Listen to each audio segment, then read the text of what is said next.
Get ready to dive into President-elect Trump's new cabinet picks. We've got a stack of articles from Fox News breaking it all down, and wow, there are some real surprises in here. This is definitely not your typical Republican cabinet. It's like he's bringing together people with all sorts of different ideologies, uniting them under that Mangier idea. Yeah, it's not just the usual suspects. We've got some establishment figures in there, but also some really unexpected names, like a pro-choice HHS secretary, a pro-union labor secretary. I mean, where do you even start with that? Well, I think Robert F. Kennedy Jr. as the head of Health and Human Services is a good place to start. That's a big change to have a Democrat, a very outspoken vaccine skeptic, in that role under Trump. Hmm. And then you add in his pro-choice views, and it's already causing a stir with a lot of those conservative Republicans. Yeah, the articles say that Kennedy supports unrestricted abortion all the way up to when a fetus could survive outside the womb. He's definitely going to be in the hot seat during those confirmation hearings. Absolutely. That goes against what most Republicans believe about abortion, and it could cause some real problems within the party. It'll be interesting to see how much pushback he gets from his own side. And then, speaking of unexpected choices, we have Lori Chavez-DeRemer as labor secretary. Now, here's a Trump nominee who is actually getting a lot of support from unions. That's pretty unusual for a Republican, right? It is. She even co-sponsored those bills to make unions stronger, and she's got endorsements from groups like the Teamsters and the AFL-CIO. So it really makes you think, is this a sign that Trump is trying to change the Republican playbook when it comes to labor? Maybe he's trying to win over those working-class voters who usually vote Democrat. That's a good point. But, it also makes you wonder how Chavez-DeRemer is going to deal with the fact that some of Trump's policies might not be so popular with unions. Can she really fight for labor rights within an administration that might actually be working against those same rights? It's going to be a tough balancing act for sure. We'll have to wait and see if she uses her position to push back against any policies that could hurt workers, or if she just goes along with whatever the party wants. Definitely someone to keep an eye on. All right, let's switch gears a bit. Let's talk about someone who seems more like a traditional Republican when it comes to the economy. Skeet Bessent, the nominee for Treasury Secretary. This guy's got quite the resume. Went from being the chief investment officer at Soros Fund Management to starting his own hedge fund, and now he's advising Trump on the economy. Yeah, Besson is a big believer in those classic Republican economic ideas. Cutting taxes, keeping government spending low, and getting rid of regulations. Plus, he's a fan of tariffs, thinks they're a good way to protect American businesses.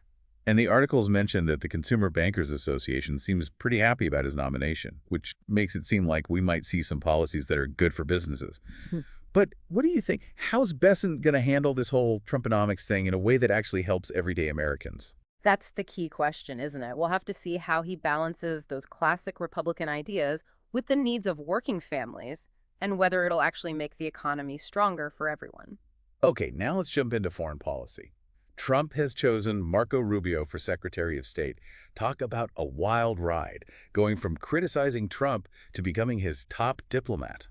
Well, when it comes to foreign policy, Rubio's views are pretty clear. He's all about keeping those strong alliances, especially with NATO, and making sure the U.S. has a strong presence around the world. He's a big supporter of Israel, and he's not so sure about giving more aid to Ukraine. Trump even called Rubio a fearless warrior. And Rubio's been saying he's all about putting America first when it comes to foreign policy. Sounds like they're on the same page, wouldn't you say? It does, but remember, they've clashed before, haven't they? Rubio has criticized how Trump handles foreign policy in the past, so it'll be interesting to see if those disagreements come up again, especially if they don't see eye to eye on some big foreign policy decisions. Okay, let's talk about a pick that's causing a lot of controversy. Pete Hegseth as Secretary of Defense. He's got that military background, but there's also some baggage there. You're talking about those allegations of sexual misconduct from a few years ago. Yeah, exactly. That police report with all the details came out recently, and even though Hegseth says he didn't do anything wrong, that it was all consensual, it's going to be hanging over him during those confirmation hearings. No doubt about it. The Senate will definitely be looking into all of that, and it could make or break his chances of getting the job. Now, over at the Department of Justice, after Matt Gaetz dropped out, things got a little interesting, to say the least. But now, Trump's picked Pam Bondi for Attorney General. She's got that tough-on-crime image, and she's been a loyal supporter of Trump, served as Florida's Attorney General, and was on his legal team during the impeachment. What really stands out here is that Trump has said he wants to stop the DOJ from being used against Republicans. Makes you think things might change at the Justice Department under Bondi. You mean like maybe they'll stop investigating Trump and his allies? Possibly. It raises questions about whether Bondi is going to be more focused on protecting Trump than upholding the law in a fair and impartial way. Legal experts and watchdog groups are definitely going to be watching closely. Okay, so we've gone through some of the biggest names, the ones that are causing the most debate. But before we get to the rest of the cabinet picks, let's take a minute to think about what all this means for you, the listener. Why should you care about who's in Trump's cabinet? These aren't just names on a list. These are the people who are going to be making decisions that affect your life, the economy, healthcare, national security, education. Their backgrounds, their beliefs, their relationship with Trump, all of that matters. Exactly. It's not just about the political drama. It's about understanding how those decisions could affect your job, your healthcare, your community, your future. And it's about seeing how the Republican Party itself is changing with Trump in charge. These cabinet choices give us a glimpse of what a second Trump term might be like and what direction the party might go in the future. All right, so keeping all that in mind, let's run through the other cabinet picks. We've got Doug Burgum as Secretary of the Interior and also as the Energy Czar, a brand new position. Burgum's a big supporter of fossil fuels, so it seems like Trump's plan is to keep focusing on those traditional energy sources instead of renewable energy. Then we have Brooke Rollins as Agriculture Secretary. This pick kind of came out of left field, didn't it? It did. Rollins has some experience in farming in Texas, and she worked in Trump's first administration. But she wasn't really seen as someone who'd be picked for this role, so we'll see how she handles agricultural policy and what her priorities are. For Commerce Secretary, it's Howard Lutnick, someone who's been a close ally of Trump for a long time and a big fundraiser for him. Putting him in charge of trade seems like a strategic move, making sure someone loyal to Trump is handling that. Right, and Lutnick's appointment really shows that America first idea when it comes to trade. We could probably expect more tariffs and other things to protect American businesses, even if that leads to trade wars with other countries. Then there's Scott Turner, a former NFL player who's been working on trying to revitalize struggling communities. He's the pick for HUD Secretary. His background suggests he'll probably be focused on renewing urban areas and tackling things like poverty and making housing affordable. Turner could be a way for Trump to connect with people in cities, especially those who've been struggling economically. We'll see if his focus on community development actually leads to improvements in housing and infrastructure. For Transportation Secretary, it's Sean Duffy, used to be a congressman and a Fox News contributor. So he's comfortable being in the spotlight, and his experience in government and the media could be valuable in this role. Yeah, Duffy will probably be in charge of pushing for those big infrastructure plans that Trump wants. Being able to communicate with both the people making policy and the public is going to be important, especially if those plans involve controversial projects or have trouble getting funding. And then we've got Chris Wright, the CEO of Liberty Energy, as the pick for Energy Secretary. With his experience in oil and gas, it seems pretty clear that Trump is sticking with his focus on fossil fuels. Wright's appointment is basically saying that we're not going to see a big shift towards renewable energy under Trump.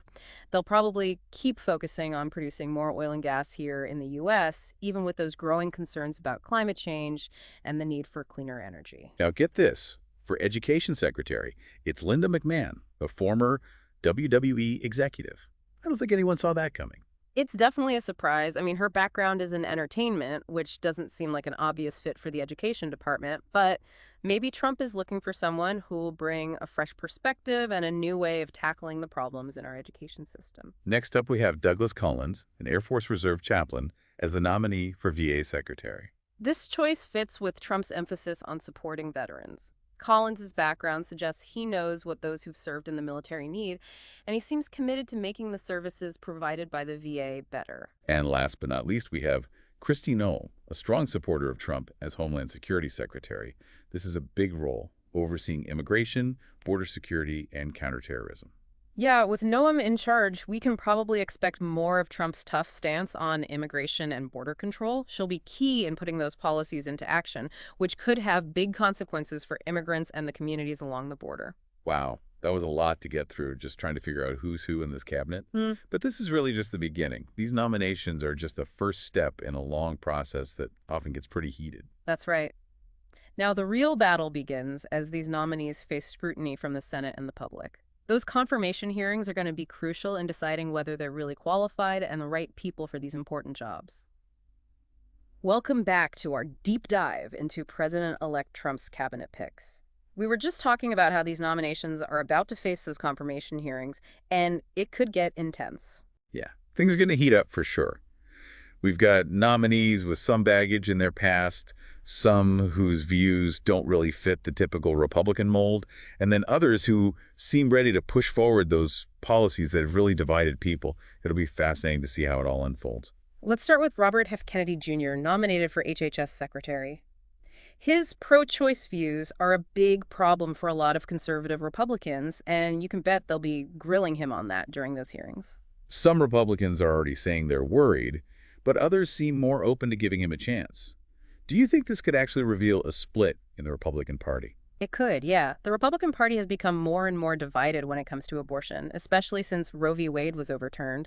So Kennedy's nomination could really highlight those divisions and lead to a more fragmented party. And if the Republicans are fighting amongst themselves, could that make it harder for the administration to actually get anything done? Could it lead to gridlock and stop them from passing laws? It's a risk, definitely. If they're divided, it's going to be much harder for them to work together. But then again, it might force them to find some common ground and actually cooperate to achieve those goals they have. Okay, let's move on to Lori Chavez-DeRemer, the nominee for Labor Secretary. Her strong support from unions is kind of a head-scratcher for a Republican. Makes you wonder how she'll handle it if some of Trump's policies aren't very worker-friendly. It's a tricky situation. Chavez-DeRemer is going to have to walk a fine line, being a voice for workers while also staying in line with the administration's agenda. It'll be interesting to see how she manages those two things. Do you think she'll be able to represent both labor and the administration effectively, or do you think there are going to be some clashes? It's tough to say. It really depends on whether she can build good relationships with both labor leaders and those key people in the administration. She'll need some serious diplomatic skills to make that work. All right, let's switch gears to Scott Bessent, the nominee for Treasury Secretary. He doesn't seem like a very controversial pick, but his background, working with George Soros, someone the right often criticizes, could raise some eyebrows among those more populist Republicans. Yeah, that's true. Bessent's economic ideas are pretty standard Republican stuff, but that connection to Soros might make some Republicans uncomfortable. Could that actually hurt his chances of being confirmed, or do you think it won't be a big deal? It's probably not going to stop him from getting the job, but they'll definitely ask him about it during those confirmation hearings. He'll need to address those concerns directly and try to reassure those Republicans who are skeptical. Now, let's talk about Marco Rubio, the nominee for Secretary of State.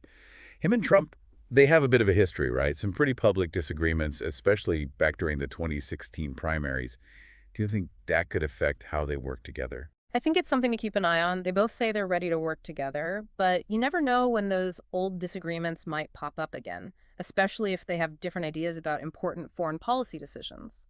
And remember, Rubio's actually criticized some of Trump's foreign policy choices before. So how do you think he's going to reconcile his own views with the administration's?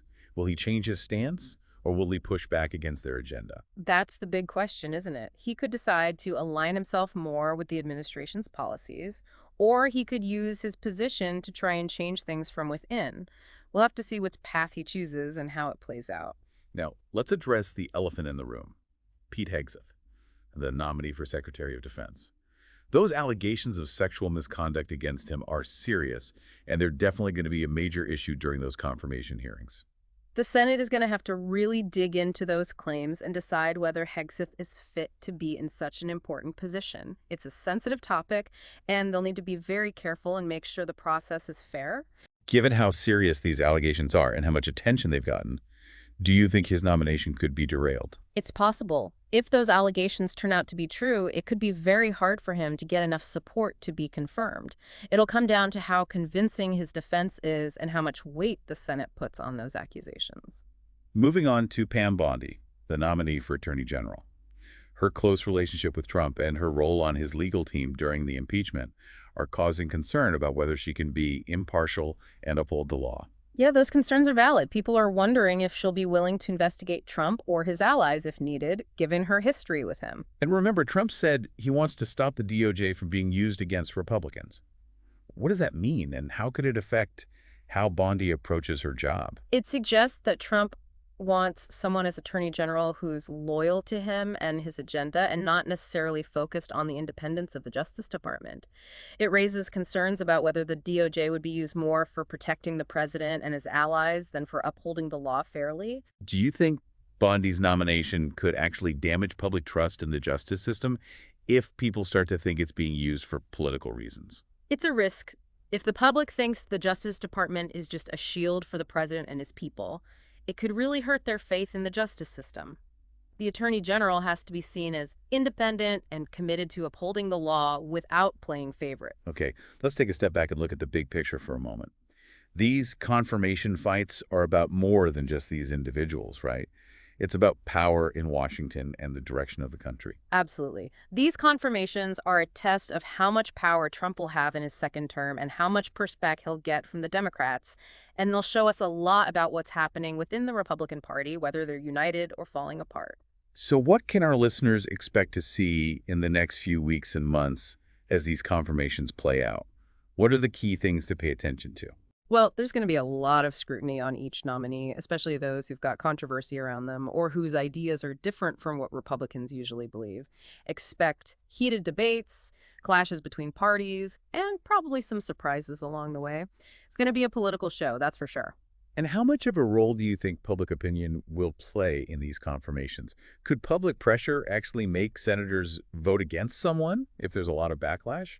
Public opinion can definitely make a difference. If a lot of people are against a nominee, it puts pressure on senators, and they might vote against confirmation even if they were originally planning to support that person. What about the media? What role will they play in shaping how the public sees these nominees and the whole confirmation process? The media's role is crucial. They'll be informing people about who these nominees are, their qualifications, and their backgrounds.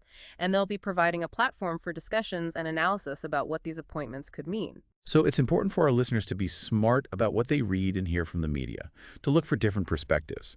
Don't just rely on one source for your information. Do your own research and make up your own mind. Exactly. Being an informed and involved citizen is more important now than ever. Stay informed about the issues, think critically about the information you're getting, and make your voice heard. As we wrap up part 2 of this deep dive, what's the one thing you want our listeners to remember about these confirmation battles? These battles are not just about politics and people arguing. They're about the future of our country, the kind of leadership we want. What happens with these confirmations will have a real lasting impact on our government and our society. So pay attention, everyone, and make sure your voices are heard. All right, we're back for the last part of our deep dive into Trump's cabinet picks. Yeah. We've talked about those potential conflicts, the controversies, and what this might mean for specific policies. But now, let's zoom out.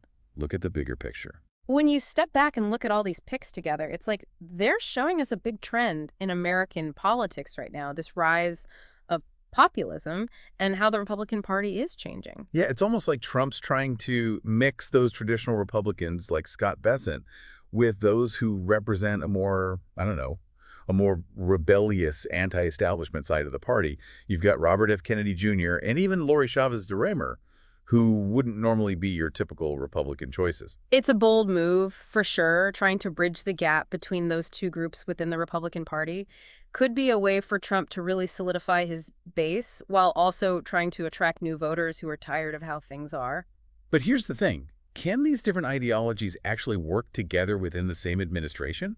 Or is this going to lead to some big clashes and infighting? That's the big question, isn't it? It's possible they'll find some common ground on certain issues, but let's be real, there's a good chance we're going to see disagreements and tensions as they try to figure out how to work together. And if the Republicans are fighting amongst themselves, how's that going to affect the administration's ability to actually govern? It could definitely create some gridlock, make it harder to get things done, passing laws, making their agenda a reality. All of that could become much more difficult. But, it could also force them to be more creative, maybe find some compromises that end up helping a wider range of people. Okay, let's think about what these picks might mean for specific policies. Starting with healthcare, with Robert F. Kennedy Jr. at the helm of HHS, could we see some major changes there? Well, Kennedy being in that position could signal a move away from those traditional Republican views on healthcare. His pro-choice stance, that could lead to some changes in policies about reproductive health, which would be different from what we've seen from Republicans in the past. And, his skepticism about vaccines, that's something public health experts are definitely watching closely. And what about the economy? With Scott Bessent as Treasury Secretary, should we expect more of those typical Republican economic policies?